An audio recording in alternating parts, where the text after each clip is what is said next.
This is Ancient Faith Today with Father Tom Soroka, a weekly live call-in show addressing the issues of our day from a distinctly Orthodox perspective. You can join the conversation by calling in at 855-237-2346. That's 855-AF-RADIO. Father Tom is the priest at St. Nicholas Orthodox Church in Pittsburgh, Pennsylvania, and welcomes guests from across the globe to discuss important topics of interest. Here's Father Tom. Welcome to Ancient Faith Today. This is Father Tom Soroka, and I'm so glad that you're with us this evening. We'll be taking your calls in a bit at 1-855-AF-RADIO. That's 1-855-237-2346. Trudy will be answering your calls tonight, so please make sure to turn the show volume off before you come on air. To participate online, we encourage you to go either to the AFR Facebook page at facebook.com/ancientfaithradio and place a question in the thread for tonight's show, where it is now being live simulcast, or you can also go to the Ancient Faith Today page at facebook.com/ancientfaithtoday and place your question there in the thread for tonight's show. You can also send us an email at aft@ancientfaith.com. So let's get started. We're going to do something a little bit different tonight as we talk about online security. No, it's not specifically Orthodox, but we are a connected people. Along with most of the world, especially during this pandemic, online traffic has increased by 70%. Children and adults, businesses, and yes, even churches have increased their presence online. But the online world, just like the physical world, isn't always a welcoming and safe place. There are viruses, traps, scams, thieves, and predators that lurk in various places. Those places and applications that we use might seem safe, but in the online world, these threats, which are very real, hide in plain sight. Now, if you think it's not real, consider these financial costs.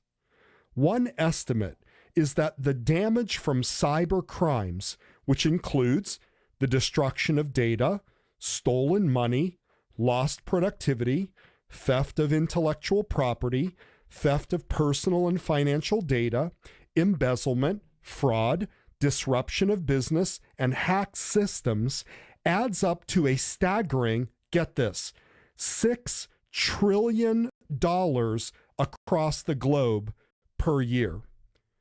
This loss has far outpaced the cost of all natural disasters across the entire globe and drug trade combined. And then there's the damage that can't be calculated. Harm to people's reputation, the tearing apart of family relationships, and most devastatingly, the corruption of children who are lured by online predators. So, how can we stay safe in this connected world? How can we protect sensitive data about our finances, our health, our business, and our personal correspondence? To give us some practical advice as we navigate the online world, we'd like to welcome Dan O'Day. Dan is a cybersecurity practitioner with over 15 years of experience in information technology and security. For the past decade, he has focused on digital forensics, incident response, and electronic discovery. His experience includes military, law enforcement, and consulting roles. He's also taught in academic and corporate settings. Throughout his law enforcement and consulting career, he's testified numerous times as an expert witness in the fields of digital forensics and electronic discovery. And Dan is an Orthodox Christian. He joined the church about a decade ago. And so with that, Dan O'Day, welcome to Ancient Faith Today.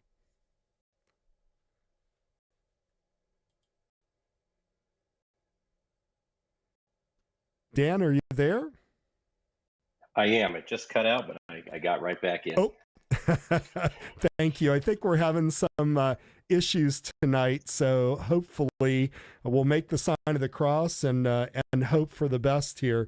So welcome again to the show. I'd like our listeners, before we dive into the subject, what I really think is very, very important for all of us. Obviously, right now, we are using an online technology, and everybody that's listening to us is using an online technology. So this is not something that is distant from our lives, but I want to get to know you a little bit better. We just met a few days ago. Can you tell us about your spiritual background? How did you come to the Orthodox faith? Sure. Yeah. My wife and I were both Protestants, more or less grew up that way. And it's been about a decade ago now, had started exploring Eastern faith, the Orthodox faith, and began having conversations with a local Orthodox priest. And we began attending an Orthodox parish and were chrismated, like I said, about a decade ago. And it was a kind of a long journey through a lot of Protestantism and things of that nature, but that's how we ended up coming into the church. That's really wonderful. And, I appreciate that you're willing to come on tonight to share some of your expertise with our listeners. And of course, we have not only Orthodox listeners, but non-Orthodox listeners. In a way, this discussion tonight is sort of non-denominational. We are discussing cybersecurity, but as I said, this is something that really touches just about everyone these days. So let's talk about your expertise. How did you become interested in these online technologies? And you are an expert in digital forensics. How did you get involved in that? Sure. So I was always kind of a nerd growing up, always played with computers. Had older tech just because my family couldn't afford, the latest and greatest as a kid, but that ended up working in my favor. For one, because the library books were very current to the stuff I had sitting at home, and number two, I know a lot of technology that typically someone wouldn't know unless they were older than I am, and that's helped me in my career. But no, I started playing around on a Radio Shack TRS-80, ran on two 5.25 floppies, learned basic A programming. And so that was really fun. Started doing that probably when I was 8 or 9 years old, and just played with that type of stuff using library books. Was lucky to have a neighbor who knew basic programming, and but I never viewed it as a career choice. It was just something I did, and for fun. And then went off to college. Ended up saying the first time I went to college, I said, "This isn't for me." Joined the military. And ended up in a technical role in the military as a radio operator, and moved into other areas of signal, as they refer to it, in the military, and IT type work, and then eventually information assurance. And then so from there, found a role. Was doing the information assurance piece for the military. Found a role that was sort of jointly between the military and a federal agency. And worked in that role, and then was doing some cybersecurity work. And they said, "Hey, how would you like to go to school to learn how to do digital forensics?" I said, "Sure." And then eventually transitioned into a federal law enforcement type position, doing digital forensics, CSI, basically, computer forensics, multiple devices. And from there, just kind of kept in it, and then about 6 years ago moved out of the government into private industry. So spent about 12 years in the government, and then went to private industry about 6 years ago. That's amazing. And really this whole area is fascinating to me. You had talked about the Radio Shack, TRS-80, and so forth. I cut my teeth technologically on a Commodore 64. And me and my friend Hugh would, we would type in all the programs. We were using a 5.25-inch floppy drive. Then we got a hard drive, and I think the hard drive, I don't even know what it held. It was like almost nothing, and I think it cost $500 at that time.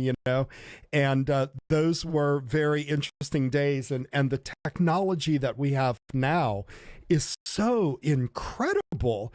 It is just really amazing, the things that we can do when it works, of course, and obviously from our standpoint, I think the most amazing thing about this technology is that it allows us to spread the Orthodox faith. It allows us to preach the gospel. It allows us to reach across the world. And also, we have listeners from all over the world that listen to all of Ancient Faith's programming.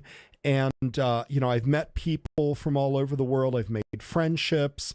And so from that standpoint, of course, I think my intro was maybe a little foreboding, but the reality is it's really a wonderful blessing. But we're here tonight to talk about sort of the online threats. So I believe you want to maybe give a little bit of a disclaimer here before we get started. So why don't you do that?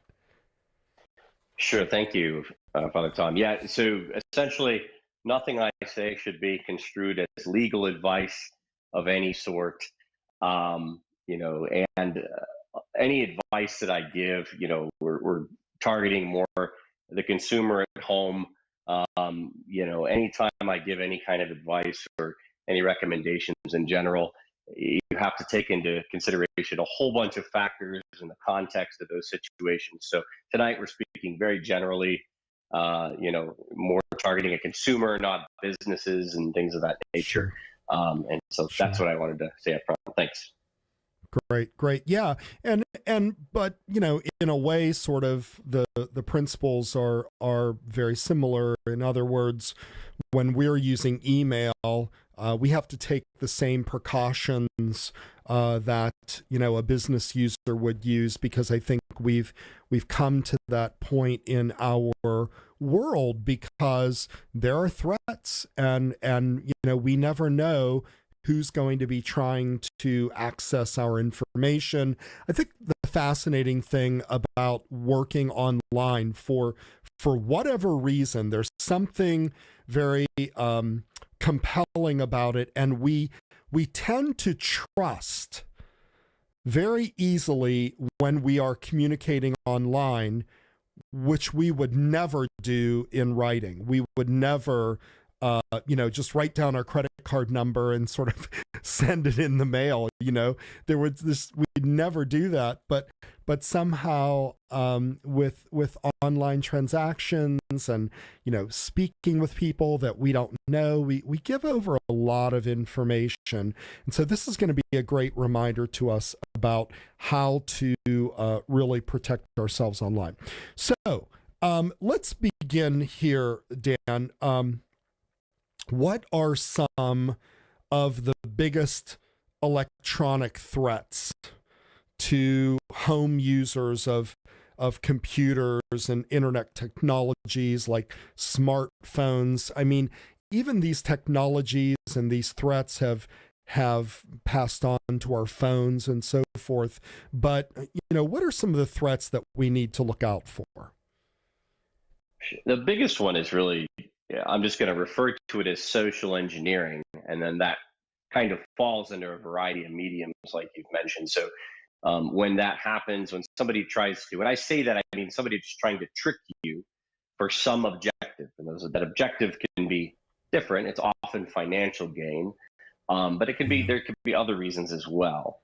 But when that happens via email, particularly when the goal is to get your username and password or to install something malicious in your computer, we often refer to that as phishing, especially when they're just trying to get your username and password, your credentials. And when that happens via a phone call, People call it all sorts of things, but we'll just say scam calls. People calling and saying they're with Microsoft, and your computer's infected and you need to follow my instructions, or I'm Right. so and so with the Secret Service and you need to do this, Right. or somebody's fraudulently using your information. I need to verify you are, all that sort of stuff. And then text messages are the other common medium, where you just get a link out of nowhere in your messages.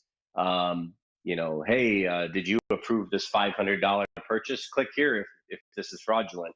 And you're like, oh, wait, I didn't Right. just spend $500. And you click it, and then that's where the payload is released. But those would be some of the biggest threats. So let's break that down a little bit, because, for instance, I know that like a lot of my older parishioners, I worry about them because I know I've received, for instance, some of these scam calls where they say they're from the IRS and they're going to send you to jail. And if you don't pay, $500 in Amazon gift cards, you have to go to your bank and you have to transfer this or whatever. And, I think to those of us that feel like we're a little bit sophisticated in these matters, we may recognize that this is a scam. But for older people, they really don't. And I feel really sorry for them. What can maybe older people do? Let's say that they're using the computer to email their kids. They are streaming services on Sunday, or they're using, obviously, they have their landline phone and they're getting these calls. What are some tips that you can give, especially older people, very specific things that they should be looking for that would alert them that something is wrong and that this is what you called phishing, and that's PHISHING, phishing, or it's a scam of some kind? What are the things that they should be looking out for? Great question. And actually, even before I answered, I'm just going to say I've actually had friends younger than us, friends in their 20s, and I've had family members who are not elderly also fall for this. So it's certainly, while Wow. it's definitely elderly fall for it quite a bit, I've seen, and then in law enforcement as well, I saw a number of times where the victims really transcended age. I agree that elderly are often a bit more at risk, especially for the scam calls. It just seems like the success rate is a little bit higher for the criminals, but it does transcend all ages. So just throwing that out there. Good point. Yeah. So some of the tips, things they can do, just in general, when someone is calling you, did they know your name to begin with? Is sort of one of the first quick, easy ways to catch that from a scam call, right?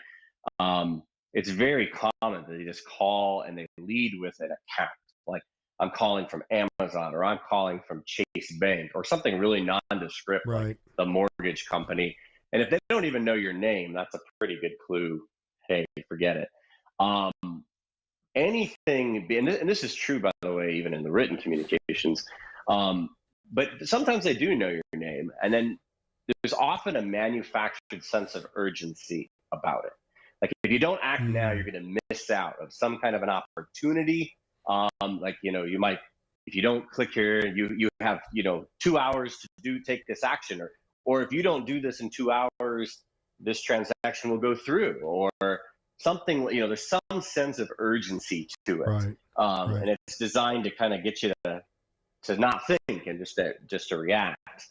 And then with written communications, oftentimes there's poor spelling, some indication that the person who wrote that might not have been a native English speaker, or Right. there's just details that are amiss, like a brand being misspelled or things not being as they seem. But the biggest one is the link, the main thing they're trying to get you to do, typically won't actually take you to the place you would expect to go for that company. That can be challenging to see for the consumer, but that's another big piece of that. I'm going to pause there because I Okay. could say a lot of things, but Well, no, that's very good. So the grammar, the spelling seems off, and obviously it's a little bit tricky sometimes because we do have a lot of overseas call centers, but it always seems like these are inevitably always overseas call centers, and like you said, this kind of urgency. I think that's a really good point, right? And they're asking you to do weird things like pay in gift cards or something. It's just really very, very strange. 1-855-AF radio. That's 1-855-237-2346. If you have a question for Dan, we'd love to hear from you. Maybe you've been victimized by one of these scammers online, or what has been the potential loss that you have undergone. And I will confess something to you right now. I'm sort of putting it out there. I said that I was sophisticated, but apparently not very. I had clicked on a bargain computer. It was a laptop that I thought, wow, this is a really good price. It must be coming from China, and I think it was. And it's, I could get a laptop for like $150, and instead of $500, I'll click on it and I will purchase that laptop. And I did, and sure enough, my $150 are gone. And it was just a dumb thing to do. And I need to heed my own advice here, because there are a lot of threats out there. So Dan, you had talked about to me a kind of a security triangle. What do you mean by that security triangle? sure. So I like to visualize security in a triangle. And the reason I like to do that is because sometimes I get asked questions like, what can I do to be secure? And, I don't generally correct people when they ask the question, but I think it's helpful to have in your head, well, the real question is, what can I do to be more secure than I currently am? It's not a yes or no, am I secure or not? There's degrees of security and trade-offs and risk associated with all those trade-offs. And so I like to visualize that with a triangle. And in one corner of the triangle is security. In another corner of that triangle is usability, or how easy something is to use. And then the other corner is functionality, or what features are available to me to do with something. And the reality is, anytime you move towards one of the corners of the triangle, you have to move away from the other two. So, case in point, if I want a 100% secure computer, I want to put myself all the way in the security corner. Well, you could put that computer inside of a bank vault, shut off, with no connectivity, buried underneath a mountain, with all the 3Gs of physical security, gates, guards, and guns surrounding it. And now it's very secure. It's also completely useless and non-functional. So you made trade-offs, and maybe there is some use case for that level of security at some point, but the computer itself is completely useless to you, completely has no features. You can't do anything with it. It's certainly not easy to use. You'd have to go through a lot of steps to even gain access to it. So you're always making a trade-off. The moment you connect the computer to the internet, the moment you make the decision that I'm going to enter my payment information, like a credit card number, into this computer, you're making a series of trade-offs. And I think you can do that. And I certainly do that all the time. We all do. And you could do that and be reasonably secure, but you have to recognize that you're always making those levels of trade-offs.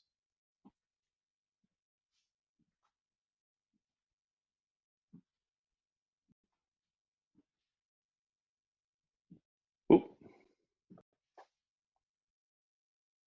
Sorry. The three corners of the security model, what are they again? Inside of a bank vault, surrounded by gates, guards, and guns. And it's completely useless. It has no value because I can't get it, but it's very secure. And so if you want to use a computer, we have to move away from that level of security and make tricks. And that's Got it. So are you saying, for instance, to model a little bit more, that in order to be more secure, we might have to give up some functionality or give up some usability? Is that the point? In other words,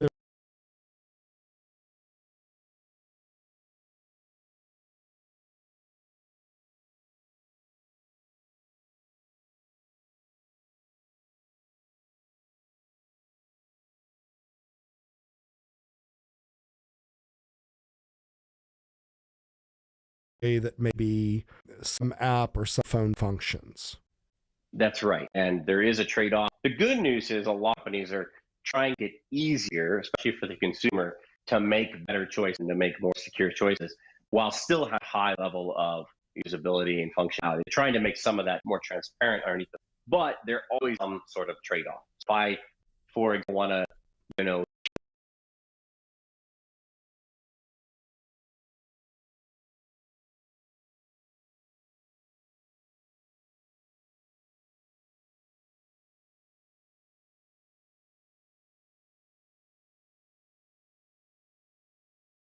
a lot of times you already be doing this without realizing. Some of the folks at home, you try to log into your bank, and until you get a text message and enter a code, can't get in. Well, that's that second factor.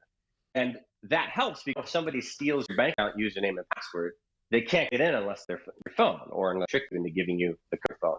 And so it makes it that much harder, and it provides you more security. It's also a hassle for you. It makes it,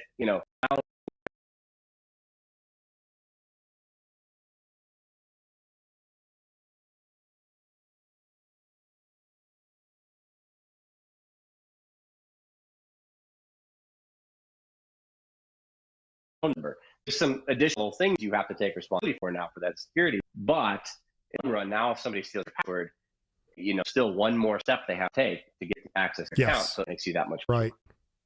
Right. And of course, biz have even a greater desire to protect your data. You were talking about the two layers of authentication and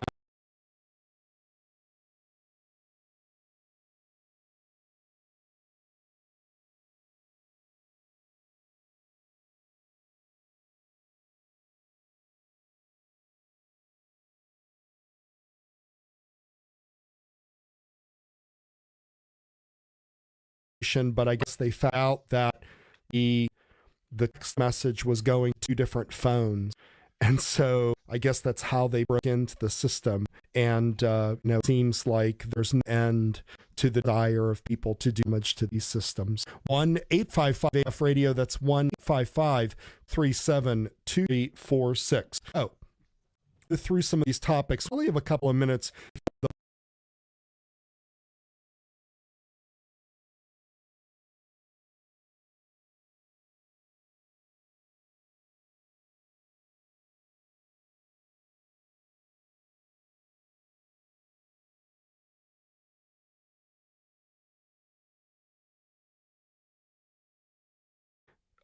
We have a call. Okay, very good. I didn't see that. Yes, we do. No, I see it. So, caller, welcome to Ancient Faith today. I apologize, I don't name. Welcome to the program, and you're on the line with Dan O'Day. Hello, you hear me? Yes, we can hear you just fine. What is your name? My name is Daniel, and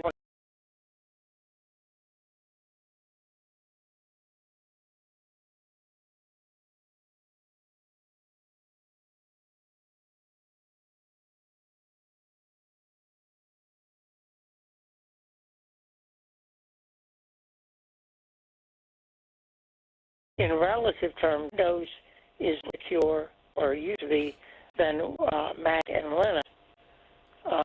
But of course, people's data can still get hacked if people are not careful where people go on the net. So I just want to add that. Yeah. So before you go, hold on, Dan. I want to get feedback on that because I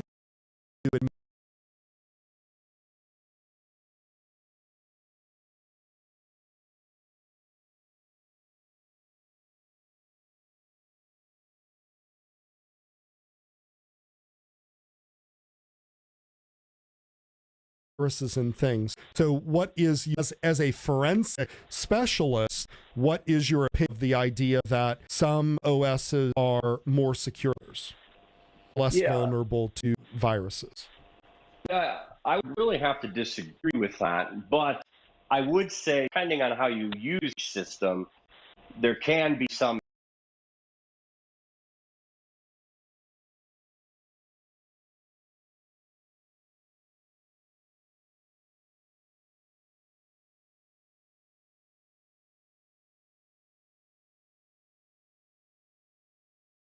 by default.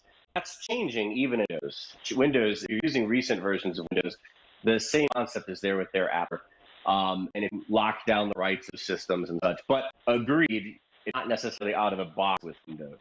So there is some truth to that. Ultimately, I want to just rest on, because I'm using this platform, therefore I work.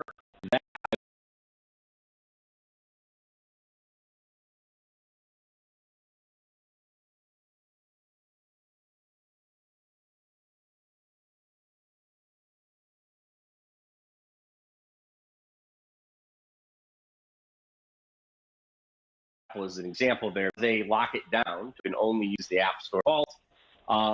You have some greater degree of speed, but you can also download stuff from the internet. And as long as it's signed, it'll let you click OK. It'll give you a warning this was downloaded from the internet. But if you click OK, you're to be in some trouble, potentially, right? And there is malware out even for the brand M1 Max, actually. So it's really interesting stuff.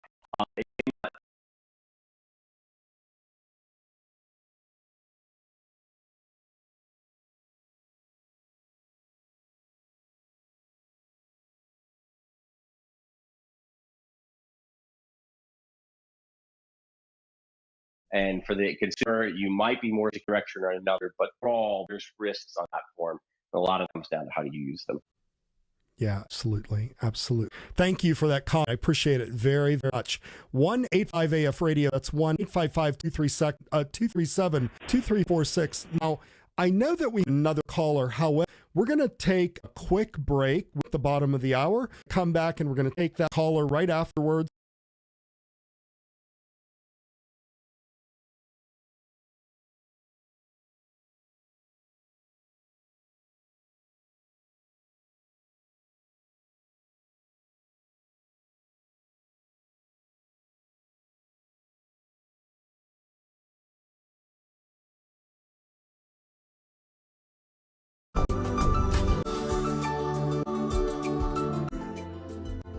So here's a question for you. What does it mean to think Orthodox? What are the spoken and unexpressed premises and presumptions underlying Christians' belief? Orthodox Christianity is based on preserving the mind of the early church, its Ronima. Jeannie Constantine brings her more than 4 years' experience as a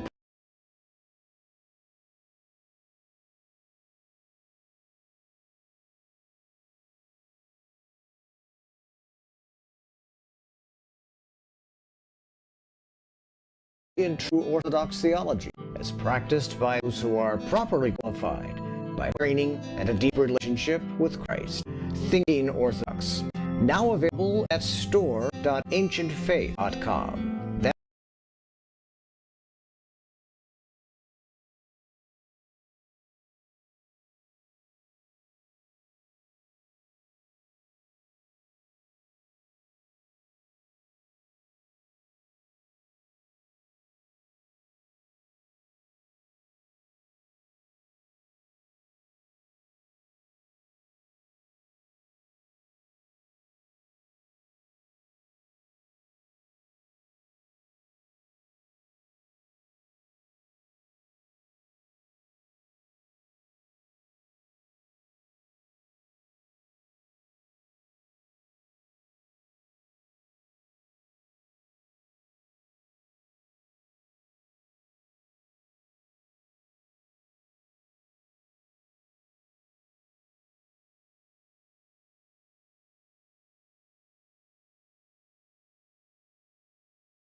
good thing, but if I don't get it writing, I'm not going to ask for it.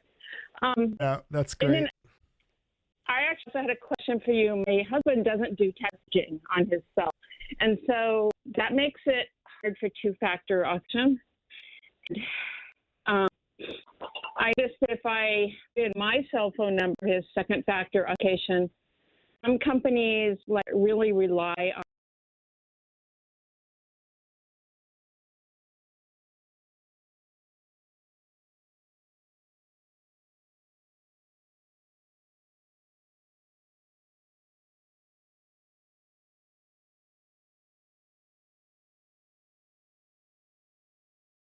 authentication for texting.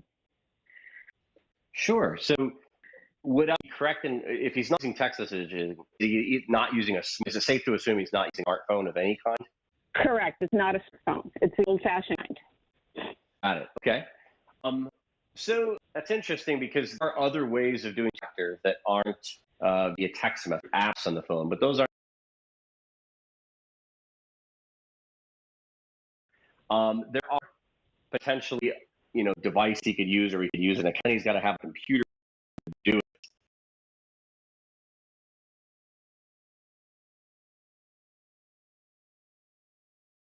out loud here. Well, there's also always email, but he does usually have a computer around. Yeah. So if he has a compound, one solution, there's other types of one-time password or second factor authentication. And there's password managers like 1Password and KeyPass and Last. I'm not recommending.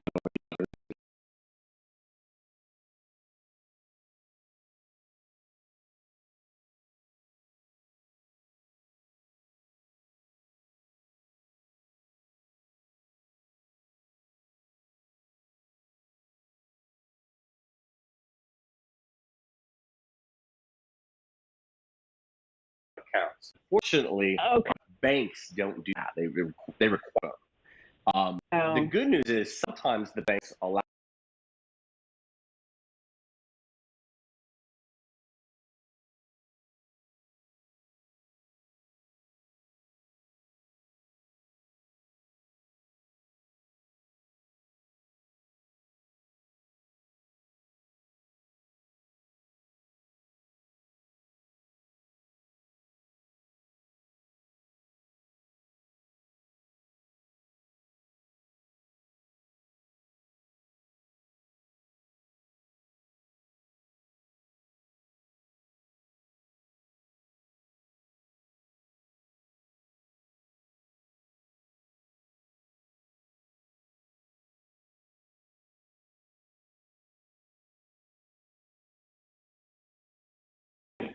and a website called restoreprivacy.com has a lot of reviews about different things like this, including things like browser should I use, what search should I use, what VPN provider should I use, and they would also have some reviews. Those would be the three off the top of my head I'd encourage.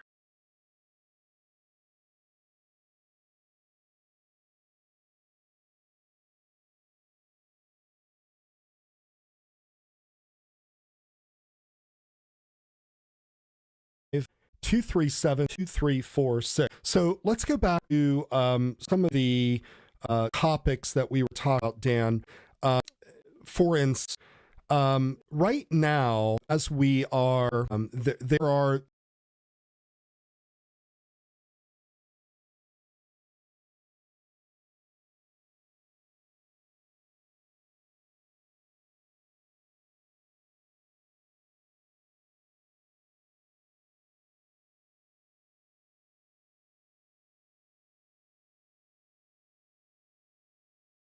Gmail and you're getting Google Drive and all the apps.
are the product and your information. So Google is an easy one to pick on, but I could pick on all of them. But Google will, they read your Gmail emails, not necessarily a human being, but what I mean by that is they have programs that go through and search the text of your email to figure out how to craft better advertisements to you. And that information then gets linked to everything you do. So if you're also using a Google search engine, they have a pretty good idea of the things you're looking at and interested in on the internet. They know what's going on in your email, which oftentimes includes receipts for purchases you make, so they understand your consumer behaviors. And then, of course, these data brokers will use and sell information between other third parties to enrich that data further. And you can get a really good snapshot of somebody, and you could really figure out how to influence a consumer's behavior that way. And so you have to be cognizant of that. That is a trade-off you make when you say, I'm going to use a free service. These things cost millions and millions of dollars, billions of dollars to maintain and run. And the way they're making that money is off of your information. So given that information that you've just said, I don't know if you want to promote any, products or online services, but I don't even remember, are there email services that you can pay for now? Yeah, I pay for email personally. So yes, there's a number of them. Do you really? Actually. I do, yeah. So there again, I'll throw out that restoreprivacy.com website simply because it's a site that just does lots of reviews. Like, hey, what are good email providers I could consider? So that way, I'm not sitting here trying to enumerate a whole bunch, and I'm not endorsing any specific products. But I will throw out a couple names. But I'm not trying to say that's the best one. That's the one you should use. It's just these are some options. But there are email providers like Proton Mail. There's providers Tutanota. Wow, that's an old one. Germany. They're still around doing great work, maintaining stuff. And those are just a couple of examples, right? There's tons of other ones. MailFence. There's Mailbox.org, Fastmail, Hushmail. And those are all paid. Yeah, they've been around. I used to have a Hushmail account before my current provider as well. And they're all pretty good services. You do give up some things depending on what security you want. And, you do give some things up. Now, there's always the counter argument to that is, what good does it, especially if your argument is, I want to do this because of privacy. I don't want Google reading my stuff. What good does it do if the people you're emailing are using Gmail? Because they're reading the email anyway, right? So that's a valid argument, right? So yeah, that's a good point, right? Throwing that out there. So, just on the flip side, does it really matter? And I do have Gmail accounts, and I use Google professionally as well. And it's good. They make good products. They make really good products. And I don't mean to, demean them in any way. I think they make great products, and they have a right to profit from those. But I just mean that there are options out there. And if you're emailing with specific people and you all decide to use services that don't sell that information, that's one way of maintaining a higher level of privacy. Good. And since we're talking about email, although, I always hear this talk about, well, email is outdated and nobody uses email anymore. And yet it seems like everybody does use email unless you're under 15. Everybody's still using email. So there's the issues of encryption and using VPN. So can you speak to that just a little bit? Is it feasible for consumers to try to use encryption, and would that offer them any protection and privacy in what they're sending over the line? And what about even like VPN for browsing and again trying to keep your browsing a little bit private? What do you think about those technologies on the consumer level? Sure. So it's come a long way on the consumer level. Actually, getting a VPN for a consumer is relatively easy now. The apps are usually really easy to use, particularly if you're using a smart device. But even at home on the computer, it's become a lot simpler. Like literally click one button, you're connected. You don't have to think about it anymore, sort of thing. But it didn't used to be that way, right? So, and that's what I mean by there's a lot of options now to make this more accessible. But again, back to that triangle, there's always a series of trade-offs. And so some things Good might point. not work when you're on a VPN, like Right. streaming video services hate VPNs. So Yeah, right. Because you can get Europe's playlist. Right. That's right. You can circumvent copyright and I can't think of the word, Digital Millennium Copyright Acts, DMCA. You can bypass some of those things by appearing like you're coming from another location. Exactly. Right. That's why they don't like that. And so you will lose some functionality. You also will find when you're browsing with a VPN that you'll find yourself getting confronted with those CAPTCHAs or prove you're a human being, select all the pictures with, cars in them. You'll get that all the time because they're seeing tons of traffic coming from your IP address.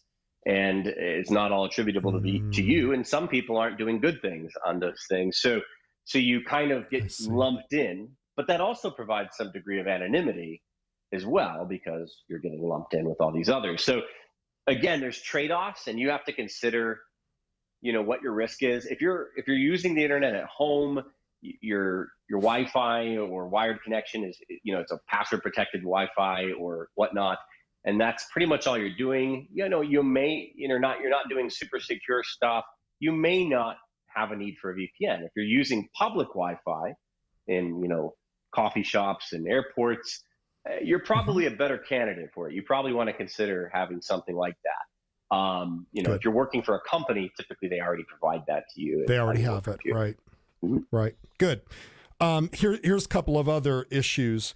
What about these browsers that are, and DuckDuckGo is a good example. They're starting to actually advertise mainstream. They used to be, people knew about DuckDuckGo. It was just on the, it was online. It's supposed to provide a certain amount of privacy. That is, that they don't collect your data. What do you suggest there? Do you suggest people going with some kind of a browser that says that they don't collect your data, or just go with Chrome and they're collecting all of it, or whatever? Sure. So let me draw a little bit of a distinction there between the browser and the actual search engine or services you use within that browser, right? So you could use a really secure browser and then go visit all Google websites and use Google search, and Google still knows what you searched for because you're using their products and their services, right? And so that's where you brought up DuckDuckGo, which is an alternative search engine, search platform that claims not to track or limits what it tracks and what it sells of your data. And so just wanted to distinguish between those. I do think, the browser you use can certainly have an impact. And again, I hate to keep plugging this site, and it's not like I have any vested interest in this site. I just like it because it has lots of reviews and, explains this stuff in a way we don't have time to go through. But that restoreprivacy.com walks through these. And, Firefox and Brave tend to be good choices if you're really concerned about privacy. And I think Google Chrome's a really good browser too. It's just keep in mind that it's part of the Google ecosystem, right? So you make that trade-off. There's convenience that comes with that too, if you're using that. Right. But Brave and Firefox are good choices from a privacy and a security perspective. And then from a search engine perspective, DuckDuckGo is a good option. There's a number of other ones, but they get, how well they work and they get more obscure, but there's some like Metager, which is like METAGER. There's Swiss Cows. There's SearX, which is almost like Sears, but replace the final S with an X. There's a whole bunch of Quant, which is like QWANT. And, there's a whole bunch of them out there. Same thing, like if you want to translate. So those are search text. engines. Yeah, those are search engines. Sorry, great. Okay. Well, my understanding, though, is DuckDuckGo is just using Bing and just not collecting data. Is that the truth? I don't know what they're using, like if they're using Bing on the background. I'm not sure about that. But that is my understanding, is they're using some other major search platform. Right. And they're just kind of what we refer to as proxying that by obscuring your personal information and sort of distancing it from the search query itself. Got it. And so, yes, that is my Got it. understanding of it. Okay, very good. 1-855-AF-radio. Dan, we have another caller on the line. We have Tamara. Tamara, welcome to Ancient Faith Today. You're on the line with Dan O'Day. Hi. My question has to do with cookies. Like, you go to these sites and it'll pop up and say, do you accept to use cookies? And I've heard that, like, you need to be careful because those cookies can get you malware or viruses or things. How do you know? But if I hit no, then you can't use the site. So how do you know? Is that true? Like, you should be careful of saying That's a good you question. accept the cookies. Yeah. Great. Excellent. Yes. Great question. Yeah. And so when you click no, you're not necessarily going to get no cookies. The reason why you're seeing a lot of those banners on every website is actually because of European privacy laws that were passed, known as the General Data Protection Regulation, or GDPR, which actually requires websites that are available to or market themselves to European citizens to display these banners. And typically what will happen on these websites that are compliant with that is there's kind of different levels. It's kind of like, yes, I want to accept the cookies, or no, I want to not accept all the cookies. So maybe I don't want to accept certain ones that track me for advertising purposes. But there's often some level of cookies that you can't opt out of using the website itself. Now, you could change your browser settings to reject all cookies, so like Firefox or something like that, but then you are going to break the functionality of the website. Just as a quick example, a cookie could be something as simple as saving your preference, like, I like this menu to be, your settings, your menu, I like this menu to be expanded, and I like the background color to be blue. The cookie could be as simple as something just storing that information, but it could also be storing information to be used to help uniquely identify you across multiple websites. So, my answer is, in short, it's not that simple, unfortunately. But yeah, you can try to block some of those cookies, and as long as you can keep comfortably using the site, go for it. But the website itself probably won't let you block everything. You'll have to actually go change settings to go that far. Yeah. But so the cookies are just taking your information. They're not something that could cause you to get viruses or malware, stuff like that.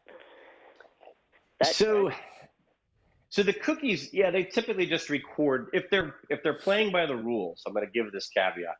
If they're playing by the rules and doing what they're normally designed to do, they're just storing little pieces of information based on your browser and your choices in that website.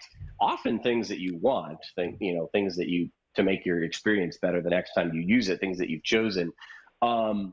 But there are ways to use them maliciously. A big part is just stealing it and using it elsewhere to authenticate as you. But for the most part, the cookies themselves are generally not malicious. And they are stored locally on your machine, right, Dan? Correct. Yeah. But I think a lot of them are like, you'll go to one site. This is what drives me crazy. When I search for something and then all of a sudden I see 10 ads on Facebook, of that product or of that thing that I was searching for, that creeps me out. Like, they're looking in that information and I'm going to somewhere completely different. And clearly there's like the ads that they are pulling from some central source, right? That's happening too. And I would think that's part of the whole sort of cookie scheme. Yeah, the cookie can be used in combination with some other types of information. I won't get too crazy technical, to kind of create almost like a fingerprint for you. And it's not totally foolproof, but it can often be pretty good. And I will actually say, the more obscure your choices are in things like browsers, like when you say, I'm going to use something, very obscure, like, and not that this is a bad choice, but something like Opera. If you're going to use like the Opera browser, for instance, Yep. well, you're like less than 2% of people in the market are doing that. And now you're actually in a weird way, a little bit easier to profile. Wow. So there's also some safety in using some of the larger used things, simply because, they're less anomalous. They're not going to write for it. Yeah. Yeah. So just throwing that out. But yeah, so there are ways, like you mentioned, they use data brokers to sell information between sites. And there's a whole art and science of piecing all that together in data brokerage and such to try to build a consumer profile and to market to you better.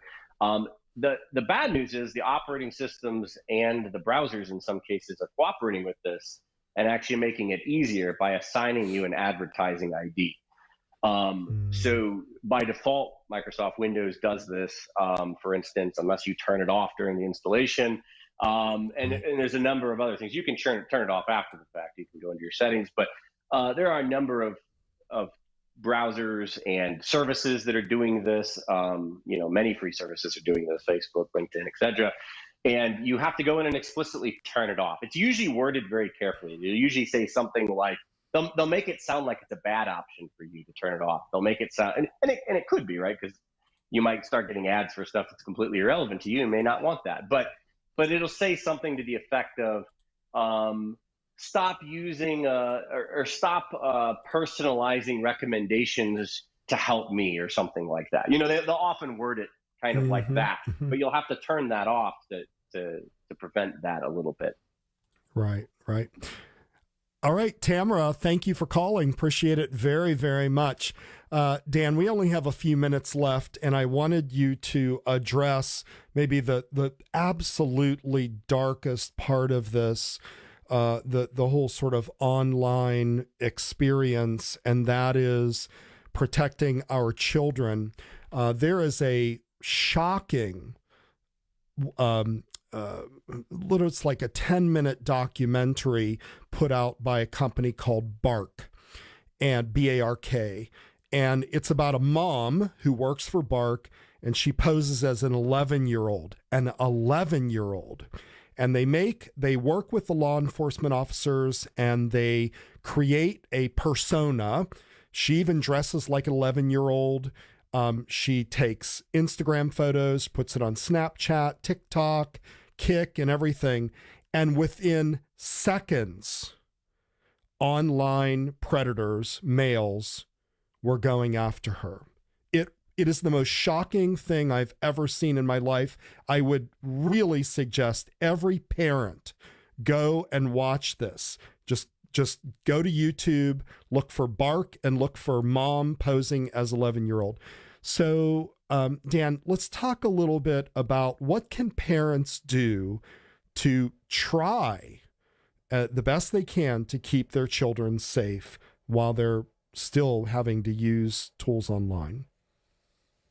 Yeah, so the first thing I would say is so it's clear to all parents too, your boys aren't exempt either.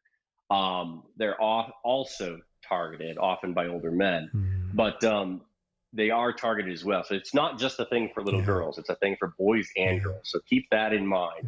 But the biggest thing I think is open communication and transparency, right? And there are things like parental controls that you can implement, monitoring software, requiring that kids provide you with their passwords up until a certain age. You can use, you can even check out their browser history. Although kids are smart, they'll try to go into private browsing and that sort of stuff. So I think you have to have open and honest communication. But there are, again, things like parental controls. Another big one is really just controlling and restricting when they have access, right? And this is not just for safety reasons, but also for just health and wellness and, psychological well-being. Things like disconnecting the internet at night. Just literally unplug the router. If it doesn't need to be on, just disconnect it. Oftentimes your cell phone will continue working because it has cell service anyway. So if you're relying on it for, there could be a time change and I need my alarm. Well, you'll have cell service, so it's fine. But, it might prevent your children from being up all night chatting with a stranger when you didn't realize they were doing that. So just things like that as well. Or go in their phone settings, or you can do that with the phone also. If you're in a group account or something, you can limit their access if they have internet on the phone too.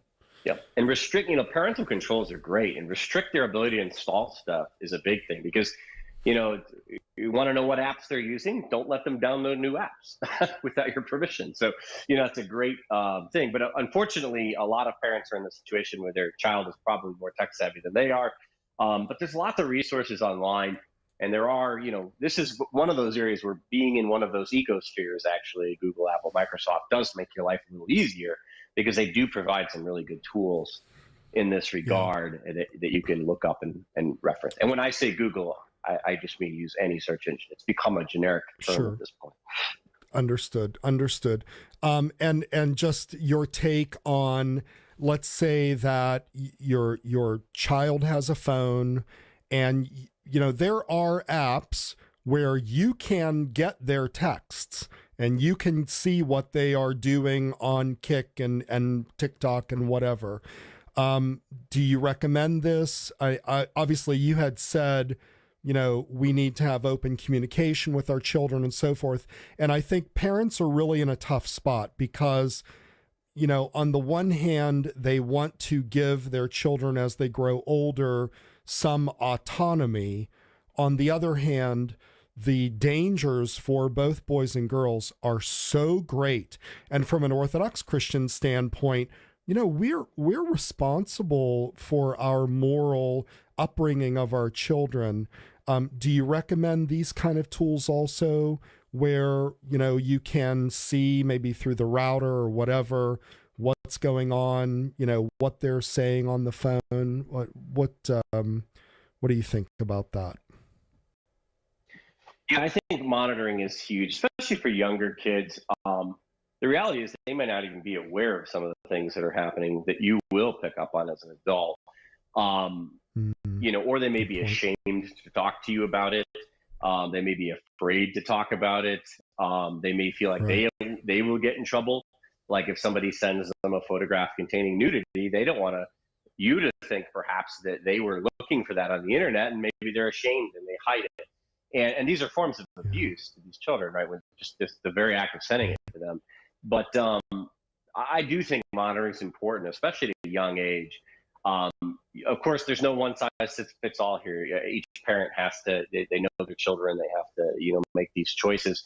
But at least in my mind, especially younger kids.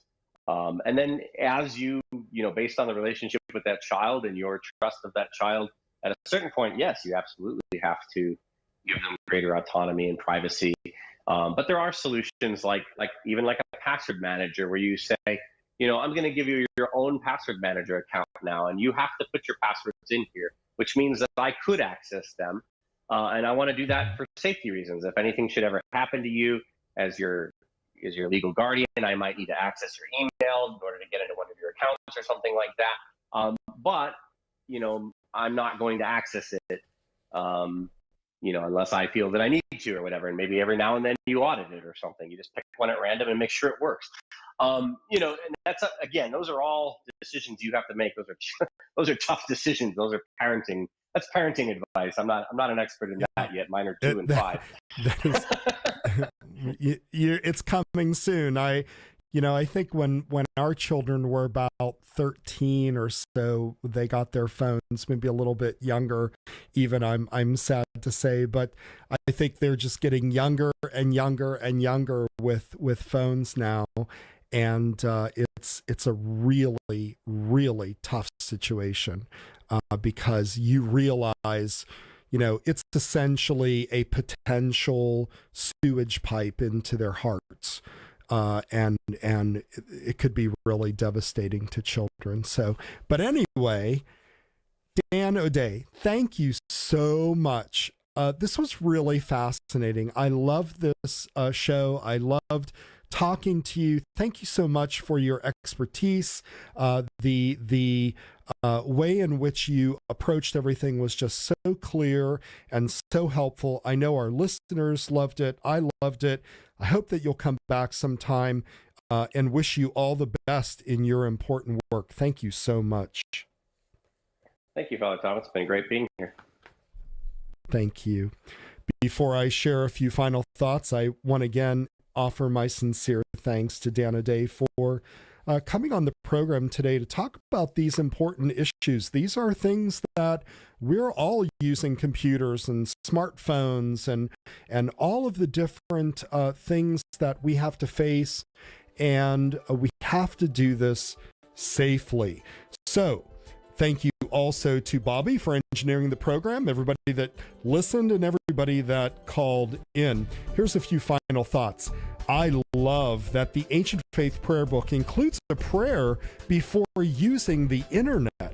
Given everything that we've talked about tonight, we can't just limit our protection to virus scanners and safe browsing practices. Let's pray every time that we use our computers, especially when we're interacting with one another. Here's the short prayer. You can put it right by your computer and you can say it simply and with sincerity every time you go online. Quote, "O God, be the helper of my soul, for I walk in the midst of many snares. Deliver me from them and save me, for you are good and you love mankind. Amen." And that's our show for tonight. Remember to like us on Facebook at facebook.com/ancientfaithtoday. Share out our program after that's posted. Give us your feedback and contact us with any ideas or topics that you might want to hear about. Join us next Tuesday evening for another edition of Ancient Faith Today. Good night, everybody.